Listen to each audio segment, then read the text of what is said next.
The French admirably decided that they wanted to deal with these things judicially.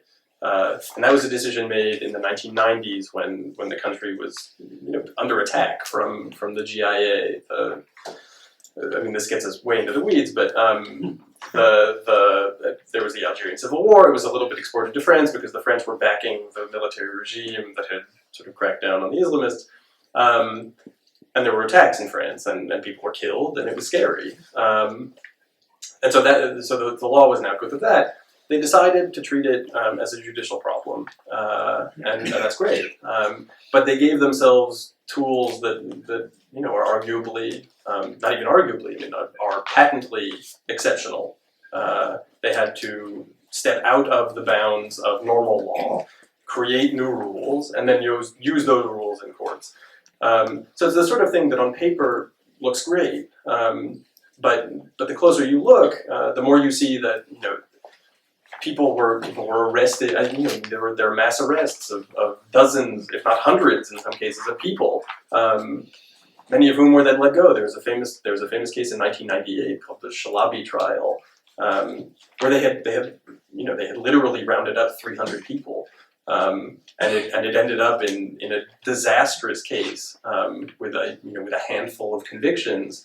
It was in fact so big that they had to hold it in a prison outside Paris because they didn't have space in the court, and it was absurd, and it created a lot of ill will within the Muslim community towards the French state, and it subjected a lot of people to what was unfair treatment. Obviously, the Americans have approached it quite differently for reasons of practicality, but also because the problem is somewhat different. Homegrown jihad is not so much a thing in the United States.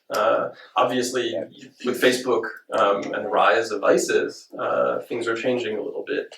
But the French have always, or at least since the early 1990s, had a problem with people who are French, or at least have been living for years and years and years on French soil, planning things in France, and so they chose a route that the Americans probably didn't really have the option of doing. If the Americans had wanted, perhaps they would have said, well, sure, we're going to go into Tora Bora and then capture these guys and then fly them to Manhattan to be tried. That seems a little Pollyanna-ish. Though obviously the choices that were made, which was to go completely outside the law, and even the laws of war, reprehensible for its own reasons. But I think that the take-home message I think is that yes, the French do it within the law. It looks great from an American standpoint, and it's a little bit of a catastrophe in practice.